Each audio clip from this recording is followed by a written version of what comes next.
لا سامح الله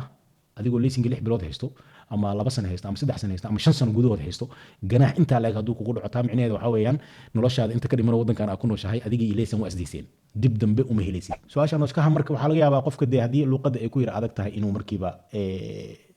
isku dhaxyaaco ama uu garan waayo jawaabta saxda ah laakiin hadii lagu Soomaaliyeeyo oo lagu yiraahdo maxay noqonaysaa cawaaqibka aad la kulmi doonto hadii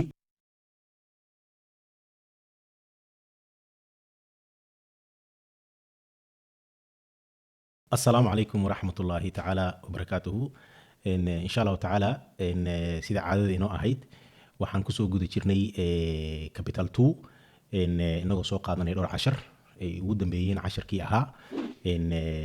ملكي لها مسؤولية دسارن مركو جاريو كحينيو إن 10 كاس وحن كسو شيغني قفكا مركي وجاريجا سوغلو إنه مهم تهي إنه مرول بإسكوه بيو إنه لبا شيء وطن labada shay waxaan ku soo sheegnay hadii in case yani la saamaxa la laakiin uu la kulmo control meel wax ka dhaceen uu ku soo hagaago waxa la weydiinayaa marka la istaajiyo laba arin su'aashkooda waxa la leeyahay waxa keenta leasinkaaga iyo in vogno code-ka gaariga uu leeyahay marka taas waxay quseysay qofka mas'uulka ah ama mulkiilaha gaariga iska leh gaarigii baa soo haray marka gaariga intaadan istaarin oo furaha aadan gelin oo garaashka aadan ka soo bixin oo wadada aadan soo korin waxa muhiim ah in uu gaarigaas uu leeyahay caymis inuu ku jiro fushigrin inuu ku jiro hadii gaarigaas uusan caymis lahayn oo fushigrin uusan ku jirin oo lagu qabto waxa laga yaabaa in lagu ganaaxo waliba ganaax adag in lagu dhufto sababtoo adigoo sharciga yaqaano oo leasinkii haysto inaad iska kaxaysato gaari aanan caymis lahayn way adag tahay sidaas daraadeed caymiska wadankan aan ku noolnahay dhowr qayb uu kala baxaa marka hadda waxaan u guda gelinaa insha Allah taala su'aalihii la xiriiray caymiska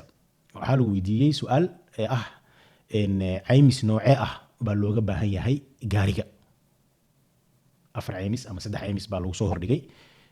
waxa lagu yiri ma vogneskaada försäkring baa ma trafik insurance försäkring baa ma brand försäkring baa mise waa forer olikes försäkring afar försäkring baa lagu soo hordhigay dabcan saddex baa khalad ah oo hal baa sax ah midda saxda ah waxay noqonaysaa trafik försäkring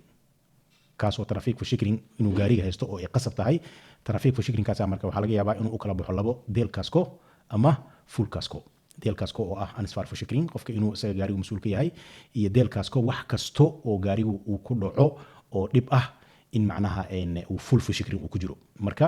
waa inaad iska hubisaa in gaarigaaga uu försäkring uu leeyahay taas waa muhiim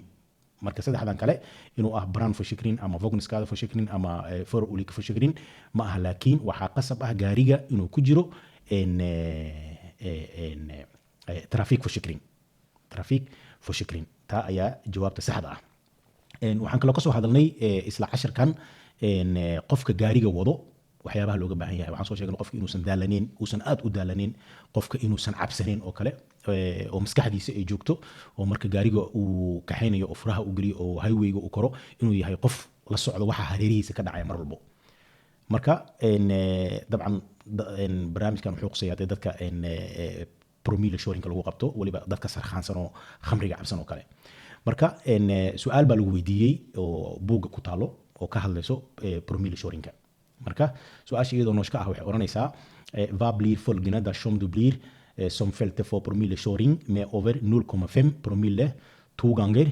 i loppet av 5 år tab marka waa afar jawaab baa lagu siiyey oo ah multiple choice su'aalo aad kala dooranaysa jawaabahooda waxaa lagu yiri are a tab av förarrätt i minst 2 år tab av förarrätt för alltid tab av förarrätt i minst 5 år mise waa förarrätten tappes för 1 år föraren ligges en stor bot su'aashan iska marka waxa laga yaabaa qofka hadii luqada ay ku yar adag tahay inuu markiiba isku dhaxyaaco ama uu garan waayo jawaabta saxda ah